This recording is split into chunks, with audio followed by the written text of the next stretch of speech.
حضرت نوح علیہ السلام کی بعثت سے قبل قوم ہدایت کے رستے سے ہٹ چکی تھی، غیر اللہ کی پرستش ان کا شعار تھا۔ 5 بزرگ ود، سوا، یغوث، یعوق اور نصر جو اللہ کی توحید کے قائل تھے، جب فوت ہوئے تو لوگوں نے ان کو مشکل کشا اور حاجت روا سمجھ کر ان سے مرادیں مانگنی شروع کر دی اور وہ شرک کی دلدل میں دھنستے چلے گئے۔ ابن جریر رحمۃ اللہ علیہ نے محمد بن قیس سے روایت کی ہے کہ حضرت آدم علیہ السلام اور نوح علیہ السلام کے درمیانی عرصے میں کچھ نیک لوگ تھے جن کے پیروکار ان کی اقتداء کرتے تھے۔ جب وہ فوت ہو گئے تو ان کے پیروکاروں نے ان کی تصویریں بنا دیں۔ جب ان کی دوسری نسل آئی تو شیطان نے ان کے دل میں یہ خیال ڈالا کہ ان کے آباء و اجداد تصویروں کی عبادت کرتے تھے، جس کی وجہ سے ان پر بارش ہوئی۔ یہی وجہ ہے کہ انہوں نے ان تصویروں کو پوجنا شروع کر دیا۔ تفسیر تبیان القرآن میں امام ابن حاتم نے امام باقر سے روایت کیا کہ ود ایک نیک شخص تھا اور وہ اپنی قوم میں بہت محبوب تھا۔ جب وہ فوت ہو گیا تو اس کی قوم کے لوگ بابل کی سرزمین میں اس کی قبر کے ارد گرد بیٹھ کر روتے رہے۔ جب ابلیس نے ان کی آہ و بکا دیکھی تو وہ ایک انسان کی صورت میں آیا اور کہنے لگا، تمہارا کیا خیال ہے کہ میں تمہارے لیے بت کی تصویر یا مجسمہ نہ بنا دوں؟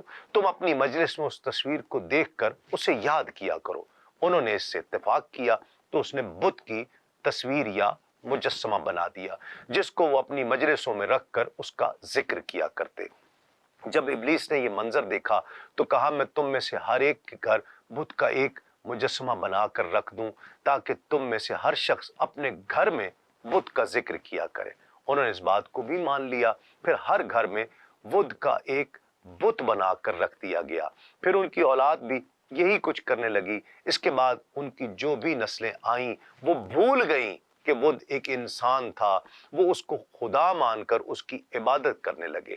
پس اللہ پاک کو چھوڑ کر جس بدھ کی سب سے پہلے پرستش شروع کی گئی وہ ود نام کا بت تھا۔ حضرت محمد بن کعب قرظی رحمۃ اللہ علیہ فرماتے ہیں، ود، سوا وغیرہ حضرت آدم علیہ السلام کے بیٹوں کے نام ہیں۔ یہ بہت عبادت گزار تھے۔ جب ان میں سے ایک شخص کا انتقال ہوا تو لوگ اس پر شدید غمزدہ ہوئے۔ یہ حال دیکھ کر شیطان انسانی شکل میں ان کے پاس آیا اور کہا، تم اپنے ساتھی پر غمگین ہو؟ لوگوں نے جواب دیا، ہاں۔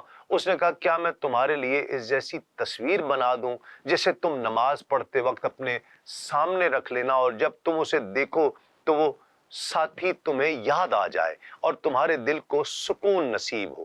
لوگوں نے کہا، ہمیں یہ پسند نہیں کہ نماز پڑھتے وقت ہمارے سامنے کوئی ایسی چیز ہو۔ شیطان نے کہا، تو پھر تم اسے مسجد کے آخری کونے میں رکھ دینا۔ لوگوں نے کہا، یہ ٹھیک ہے۔ چنانچہ شیطان نے ان کے لیے تصویر بنا دی اور جب 5واں شخص کا انتقال ہو گیا تو شیطان نے سب کی تصویریں بنا کر مسجد کے کونے میں رکھ دی۔ پھر ایک وقت وہ آیا کہ لوگوں نے اللہ تعالیٰ کی عبادت چھوڑ کر ان تصویروں کی پوجا شروع کر دی۔ بتوں کی پوجا کا پس منظر بیان کرتے ہوئے حضرت عبداللہ بن عباس رضی اللہ تعالی عنہما فرماتے ہیں کہ یہ حضرت نوح علیہ السلام کی قوم کے نیک آدمیوں کے نام ہیں۔ جب وہ وفات پا گئے تو شیطان نے ان کے دلوں میں یہ بات ڈالی کہ جن جگہوں پر وہ اللہ والے بیٹھا کرتے تھے وہاں ان کے مجسمے بنا کر رکھ دو اور ان بتوں کے نام بھی ان نیک لوگوں کے نام پر ہی رکھ دو۔ لوگوں نے عقیدت کے طور پر ایسا کر دیا لیکن ان کی پوجا نہیں کرتے تھے۔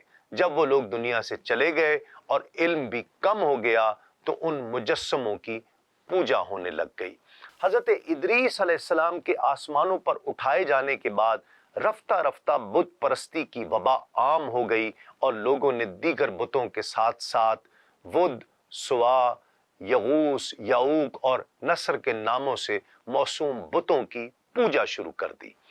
5 بت ان کے نزدیک دوسروں سے زیادہ عظمت والے تھے اور اسی وجہ سے قرآن مجید میں ان کے انہی 5 بتوں کا ذکر کیا گیا ہے۔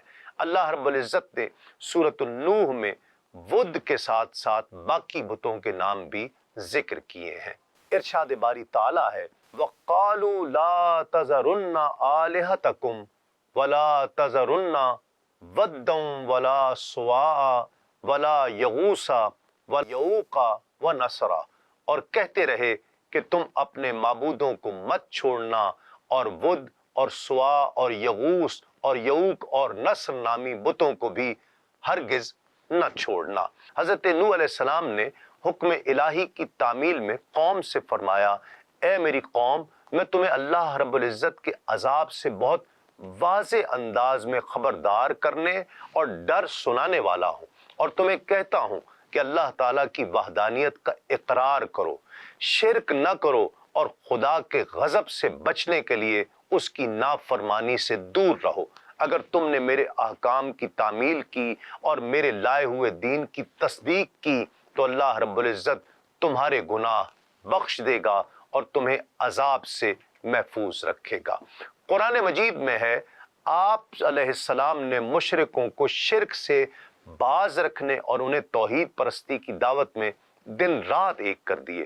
حضرت نوح علیہ السلام نے اپنی قوم کو تبلیغ فرمائی کہ میری دعوت کے 3 بنیادی اصول ہیں۔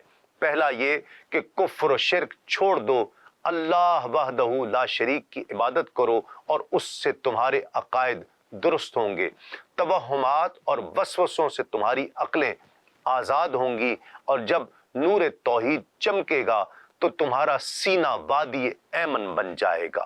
دین اسلام کے مختلف امور سے آگہی کے لیے ابھی سنو نیوز کا یوٹیوب چینل سبسکرائب کیجئے اور بیل آئیکن کا بٹن ضرور پریس کیجئے۔